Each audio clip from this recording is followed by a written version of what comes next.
وزنم 8 کیلو، نمیدونم باید یه دست بتونم بگیرم یا نه. وزن زیر بغلم. آها اینجا دست داره. خوبه دست شما درد نکن. با اجازه.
خب بریم سراغ نصب.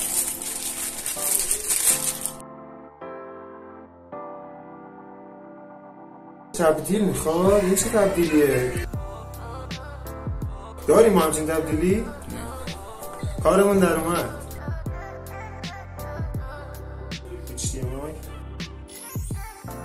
خب آقا من اینو که باز کردم، چون که اینی که من خریداری کردم رام چینه، میخواستم الان نسخه‌ای باشه که دیگه خود xiaomi زده و این صحبت‌ها، سریش اینه متاسفانه. و من قشنگ کپ کردم چون که من اصلا همچین سری ندیده بودم، فقط برای چین احتمالاً اینجوریه، چون توی آمریکا و اینا هم که فرق میکنه این شکلی نی. خلاصه که کلی گشتیم و اینا متوجه شدیم که یه داریم خدا رو شکر که مال همون تبدیلاه، که همون تبدیلای معروفی که دیدید 3 به 2، اما خدا رو شکر اینجوری تعبیه شده روش که این کوچیکرم در واقع گردن میگیره. من برم اینو وصلش کنم، جلوتر میبینمتون.